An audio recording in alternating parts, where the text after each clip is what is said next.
us about Adrian. What kind of kid was Adrian? He was the best kid ever. He was happy and smart and playful and vibrant and rambunctious, and he was perfect. He was perfect. And you decided here that it's not this defensive tip number 80. Just want to first off ask you what it is. This blanket? Yes. Who made that blanket? I did. I made it when I was on bed rest. And I was pregnant and I wanted him to have it when he was born. Did you succeed in completing that blanket prior to being born? Yes. Set it right back up there, please. First off, the station, just an approach, I'm sorry. You may. That's good 2018, 218, I'm sorry. That's kind of the hand impression on the left hip. You remember seeing that? No, Did you take that picture? I don't. If I did, I don't remember. I don't really remember that injury. Yeah. The matter with the left ear, the bruising on the top of it. Yeah, I remember that. Okay. When do you remember seeing that? I remember seeing that. I woke up and went to his room, and he had woken up with that. In the middle of the night? It wasn't in the middle of the night, it was in the morning. Yeah. Who took this picture? I don't know who took that picture, because those don't look like my fingers, but I remember that injury. Well, let me ask you this. Does it look like a male finger or female finger? Male. Okay. You may have been holding the camera phone. Maybe. Okay. You found this injury yourself one morning. Yes. So what are you thinking when you start to see that? Well, I didn't know what to think. I was thinking that maybe he was hitting his head on his crib, or I didn't know what to think. So I was actually that's when I started Googling, how to prevent toddlers from hurting themselves, how to prevent your toddler from being reckless. I thought that he was doing this, like against the crib, and that's why he had the bruise on his ear. Did you ever see him do that to himself? No, I didn't. And I didn't know what happened to him. That's just what I was thinking maybe had happened, because there was nothing else that could explain it. Have you asked Christian about these things? I did ask Christian, he didn't know. I think I had asked Christian to go check on him, and he was going to check on him, and that's when he kind of got a little panicky, and he told me, Who got that? Christian, and he told me, Jessica, come here, baby, come here, and I was walking into the room, and as I was walking into the room, he had Adrian in his arms, and he told me that he had found him on the ground with his legs against the plate yard, and that he was laying face up on his face, and I was laying him down in my bed and trying to make him as comfortable as possible, and I was kind of rubbing his chest, soothing him, and I wasn't sure how hurt his neck was, so I didn't want him to move his neck, and he kept trying to lift his head, and I was just telling him, baby, don't move your head, don't move your head, and he said, ow, ow, ow, but that's really... So, what caused you to believe this was some sort of head injury at that time, or injury to the head? Well, Christian told me that he found him on laying outside of the play yard, so I assumed that he had hit his head, and also because he seemed kind of dazed, and he had bruising on his face. Were his eyes rolling back of his head? They weren't rolling. I know I said that, but it was more like gazing up. The way they were describing it, it was like his eyes were totally disappearing. It wasn't like that. It was just like rolling up like this and kind of dazed, Let's be candid about that. He did that a number of times, did he not? Yes. Eyes rolling up and Yes. coming back. When he came back, would he stare off into space blindly, or focus No. on you or Christian, or what? He was never staring off into space blindly. And that's what Christian was always on telling me what happened. Okay. What happened from that point forward? Well, he told me that Adrian had Give a response. I'm not offering the truth of the matter. In fact, I'm offering the untruth of the matter, Your Honor. It's not hearsay, hearsay, Judge. That's overruled.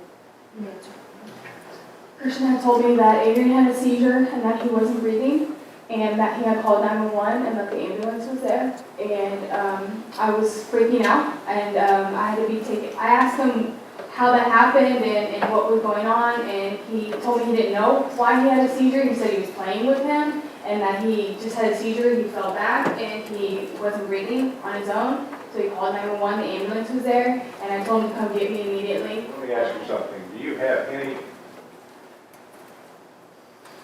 concept, idea of what happened between 10:15 when you were let off there, as reflected in the last exhibit? When you got that call just after 1 o'clock. Do you have any idea what happened to your child?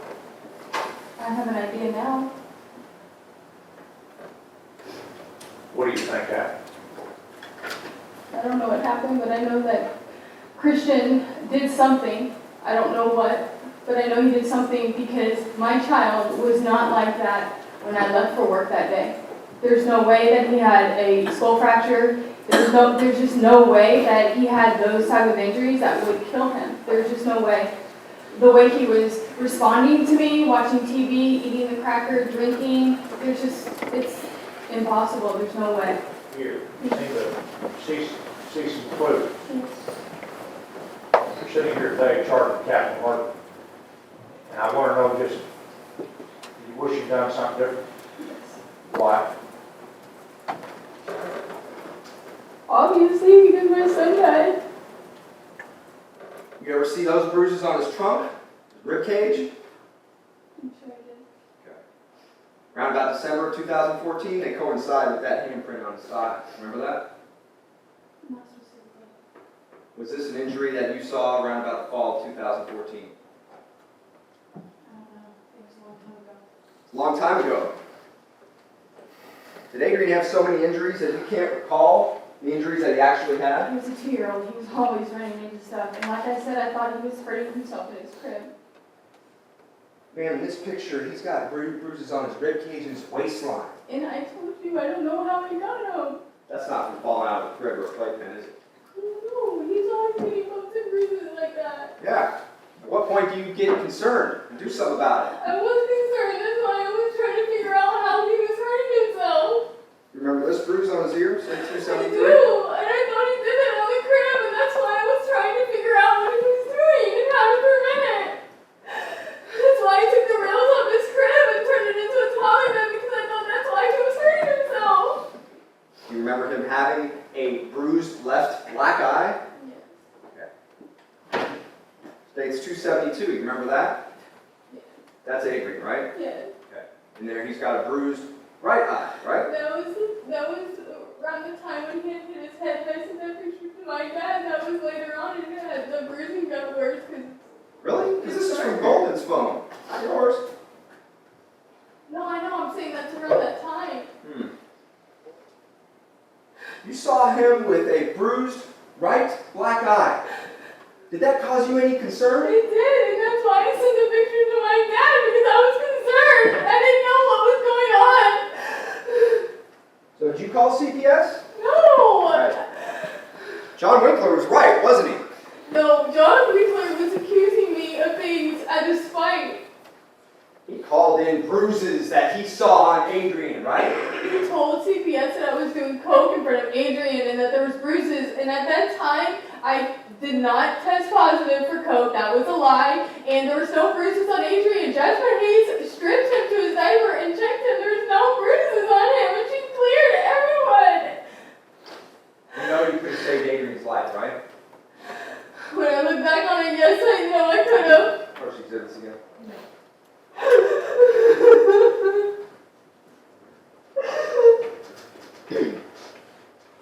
Show you states 274. You know you could have saved his life when you saw this, right? And when you saw the bruise on his thigh, right? I didn't know at that time that he was getting hurt by somebody. I thought he was hurting himself. You said you were concerned, though. I was concerned about his head hurting himself. Yes, I was. You didn't text her. You think Christian slammed his head into the wall? One of those divots? You think that's what caused that? I don't know.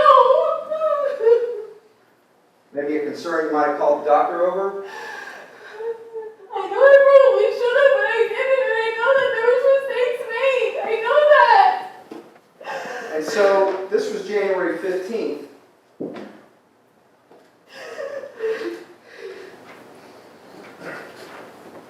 you smoked weed because you were frustrated over what was happening to Adrian. I thought he was hurting himself, and I was stressed out and frustrated. Guys, I didn't know what to do. I didn't know how to help him. So after the December injuries, after the January injuries, after the February injuries, after March injuries, you didn't know what to do. Is that your testimony?